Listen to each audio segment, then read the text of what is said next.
Hello everybody, welcome back to another video, and before I start off this video, I just wanted to say that I'm really sorry that I haven't been able to release any videos of the last few months, because basically, if you know it or if you don't know it, Italy, ever since October of last year, has been on lockdown all the way to the end of May, basically.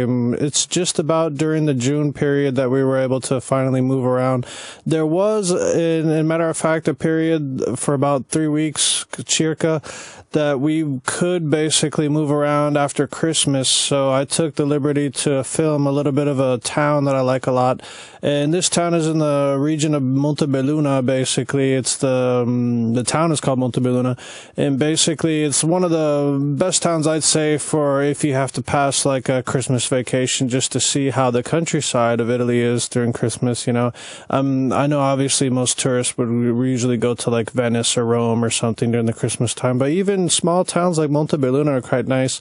And the problem is that the 3 weeks that we had off of the 3 weeks that we had off of lockdown after Christmas, I walked through Montebelluna, and strangely enough, there were no street vendors, there were no chocolate vendors and things like that. So I just said, you know, let me just film the town itself, because I said it's still a really beautiful looking town. So I said I just took the liberty to make a short video here to show you guys what that looks like. So I hope you enjoy the video, and a little bit through the video I'll be explaining some of the things that you may be seeing though too. So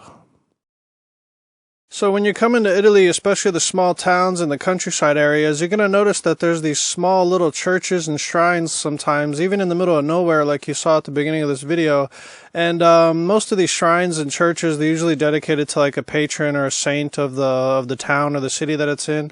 And most of the times, the reason for these being is because basically Italy in that sense is still old school in the sense of religion, in the sense that if you're having maybe like, you know, marital problems or family problems and you need to talk to a priest, or you want to go to a place to pray in private, though, you know, people don't want to be seen going into a church, so to speak. So basically what they would do basically is go to a different town or a different area basically and find these little churches or shrines in the middle of nowhere where they can pray and maybe talk to a priest in private, things like that.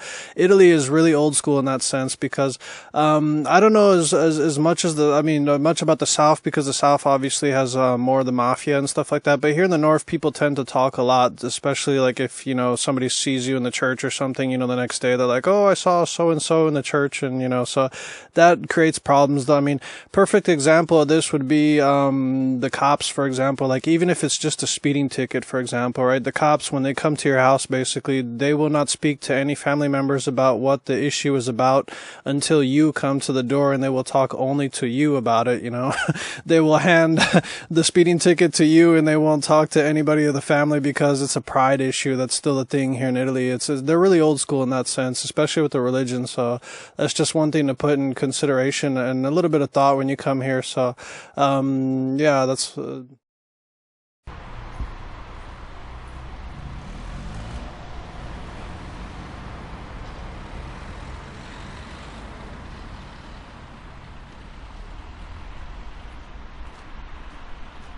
And as you can see here, the stone in the middle of this piazza basically is dedicated to the highly contested and highly respected military group of the Alpini, basically, here from 1872 to 1972 in the modern times. And the pillar in the middle of the piazza, that's one thing that you're going to see here now, basically is dedicated to all the soldiers, the fallen soldiers from the First and the Second World War. That's basically what that is that you're seeing here.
And here another plaque dedicated to the fallen soldiers of the First and Second World War, including the people that died in the concentration camps in the Second World War.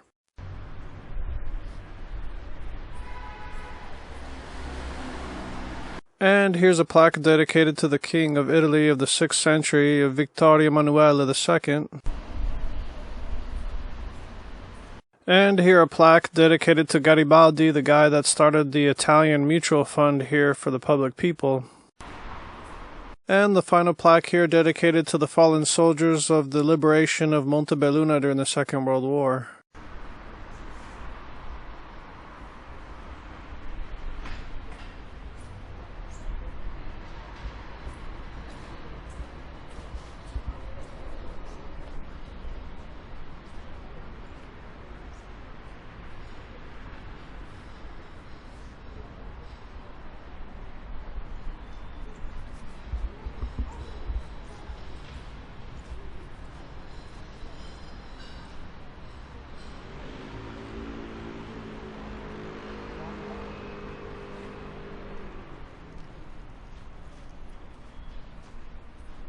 And here we have the beautiful piazza of Montebelluna, really big piazza. They don't let any cars pass through here, so at nighttime during Christmas, I mean, if it wasn't for COVID, here you would probably be seeing a small ice skating ring with dozens and dozens of like street vendors and tents and stuff open where people are selling Christmas-related things and items and clothing and food and all sorts of like things to entertain the family with. So that's another reason why I said, you know, Montebelluna or any place in the countryside sometimes, you know, maybe even way more better than being in the city because you get to see a little bit more of the traditional cultures and the traditional foods and things like that of Italy. So, yeah.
And here's some Christmas decorations outside, and a lot of these Christmas decorations, they even have nativity scenes basically, and these nativity scenes and stuff like that and Christmas decoration that you see around the city during Christmas are sponsored by the home the home improvement and gardening centers of Italy basically. So if you wanted to get anything for your home garden decorations for Christmas, that's one of the places that you could potentially buy stuff like that if you were living here in Italy basically.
So here on this street, what you see on the other side of the street, those big houses and things, those are whole villas basically in the middle of the town basically. And those villas have been there ever since the end of the Second World War. Lots of, I wouldn't say rich, but I'd say lots of wealthy people might live there in the sense, lots of doctors, lots of dentists, that sort of thing. So you'll see that's common here in Italy. A villa or something being owned by a dentist or a doctor or like a lawyer or something like that. That's common place here in the northern Italy.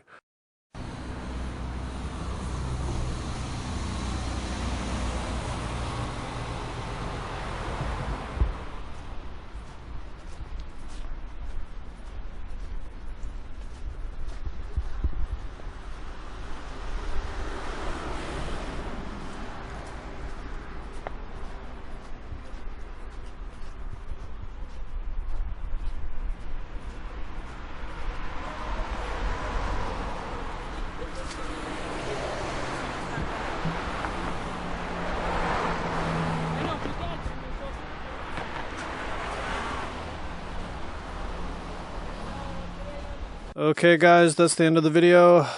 Sorry again because obviously with the COVID, I couldn't really film too much. We only had 3 weeks off of the lockdown and that was the only thing that I could think of to film because there wasn't much around basically to film. So until the next video, peace.